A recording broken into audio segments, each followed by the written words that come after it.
So இந்த consumer rights இதெல்லாம் பேசிட்டு இருக்காங்க இல்லைங்களா? முக்கியமா நவீன காலத்துல, நாங்க தான் அதெல்லாம் கண்டுபிடிச்சோம், நாங்க தான் அதெல்லாம் நிறுவுனோம்.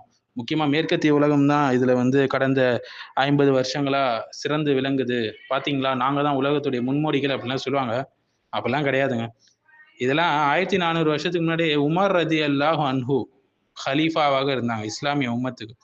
அவங்க எப்பயோ இதெல்லாம் கண்டுபிடிச்சு, எப்பயோ மக்களுக்கு இதெல்லாம் செஞ்சுட்டு போயிட்டாங்க. நல்லாட்சி செஞ்சுட்டு போயிட்டாங்க.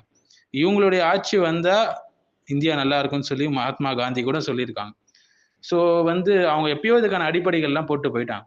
அவங்க பண்ணது என்னது? இஸ்லாமிய ஆட்சி அவ்வளவுதான். இஸ்லாமிய ஆட்சி எங்க வருதோ அதனுடைய பலன்கள் எல்லாருமே பார்ப்பாங்க.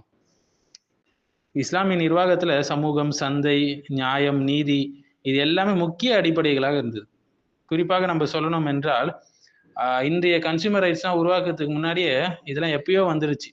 1400 வருஷத்துக்கு முன்னாடி. ஏன்னா இன்று பல நுகர்வோர்களுடைய உரிமைகள் ஆகட்டும், சமீப காலத்துல தான் உருவாச்சு என்று நினைக்கிறாங்க. ஆனால் உமர் ரலியல்லாஹு ஆட்சியில சந்தை ஒழுங்கு பேணப்பட்டது, விலையில கட்டுப்பாடு இருந்தது, உணவுப் பொருட்கள் தரத்துல வந்து சோதனை அவங்க வச்சிருந்தாங்க. அதற்கென்று மக்கள் வச்சிருந்தாங்க. புகார் அளிப்பதற்கு, விசாரணை செய்வது போன்ற நடைமுறைகள் எல்லாம் வலுவா இருந்துச்சு. ஃபர்ஸ்ட் மார்க்கெட் சூப்பர்விஷன், சந்தையை கண்காணிப்பது இல்லைங்களா? உமர் ரலியல்லாஹு நேரடியா சந்தைக்கு சென்று ஆய்வு செய்வாங்க. தரமற்ற பொருள் விக்கிறவங்கள வந்து எச்சரிப்பாங்க, தண்டனை குடுப்பாங்க. ஏமாற்றக்கூடிய வியாபாரிகள கடுமையா தண்டிப்பாங்க. இது எல்லாமே இப்ப நவீன காலத்துல இருக்கக்கூடிய food safety inspector, legal metrology department, consumer protection authority இது எல்லாத்துக்கும் முன்னாடியே இருந்த அடிப்படைகள். உமர் ரலியல்லாஹு எப்பயோ போட்டு போயிட்டாங்க அதெல்லாம். அடுத்தது அளவு நிலுவையில வந்து மோசடி செய்றது, எடையில மோசடி செய்றது தடுக்கிறதுக்கு எவ்வளோ மெஷர்ஸ் அவங்க எடுத்தாங்க. குறைவான எடையை கொடுத்தா கடுமையா அதுக்கு நடவடிக்கை எடுத்தாங்க. முழுமையான அளவை கொடுக்க வேண்டும் என்று கட்டளையிட்டாங்க. ஆனா நவீன காலத்துல தான் ஸ்டாண்டர்ட் வெயிட் மெஷர்ஸ் ஆக்ட் ஆகட்டும், பேக்கேஜ் கமோடிட்டி ரூல்ஸ் இதெல்லாம் இப்பதான் வந்தது. இதெல்லாம் எப்பயோ உமர் ரலியல்லாஹு செஞ்சுட்டு போயிட்டாங்க. அடுத்தது ஹார்டிங்க்கு தடை செஞ்சாங்க. இருக்கக்கூடிய பொருட்களை வந்து மறைத்து பின்பு மார்க்கெட் பிரைஸை உயர்த்திடுறது. பொருட்களை எல்லாம் குவிச்சு வச்சு நைஸா பல்கா வாங்கி விலையை ஏற்றுவது. இது வந்து தடை செய்யப்பட்டது அவங்க காலத்துல. சமூக நலனை பாதித்தால் அரசு உடனே தலையிடும் உமர் காலத்துல.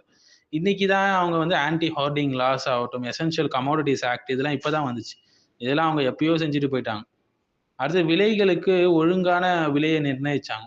பொதுவான விலை நிர்ணயம் செய்யல உமர் ரலியல்லாஹு அன்ஹு. ஆனால் வந்து செயற்கையான விலை உயர்வு, சந்தையில வந்து மோசடி செய்யறது, மக்களுக்கு நஷ்டத்தை ஏற்படுத்துது. இதுல எல்லாத்தையும் தலையிட்டாங்க, அதை ஒழுங்கு செஞ்சாங்க. ஆனா நவீன காலத்துல தான் வந்து anti monopoly laws, fair trade regulation இதெல்லாம் இப்பதான் வந்தது. இதெல்லாம் எப்பயோ அவங்க செஞ்சுட்டு போயிட்டாங்க. மேலும் பொதுமக்கள் புகார் அளிக்கக்கூடிய அந்த முறைகள்லாம் அவங்க நல்லபடியா கையாண்டாங்க. யார் வேணா நேரடியா போய் உமர் ரலியல்லாஹு அன்ஹு கலீஃபாவிடம் புகார் செய்யலாம். எந்த அதிகாரி தவறு செஞ்சாலும் சரி, கவர்னர் தவறு செஞ்சாலும் சரி, நடவடிக்கை எடுப்பாங்க அவங்க உடனே. ஆனா நவீன காலத்துல கன்சியூமர் கோர்ட்ஸ், ஆம்பட்ஸ்மன் சிஸ்டம் இதெல்லாம் இப்பதான் வந்துச்சு இதுக்கு நிகராக. அடுத்து சமூக பாதுகாப்பு நல்லாவே மேம்படுத்தப்பட்டுச்சு.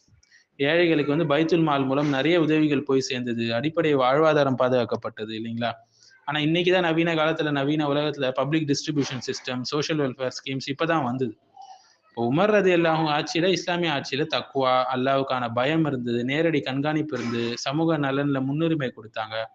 ஆனா நவீன காலத்துல தான் வந்து இந்த சட்டங்கள்லாம் கட்டமைக்கப்படுது. நிர்வாக அமைப்பு, சந்தை சுதந்திரம், கட்டுப்பாடு எல்லாமே இப்பதான் வந்திருக்கு.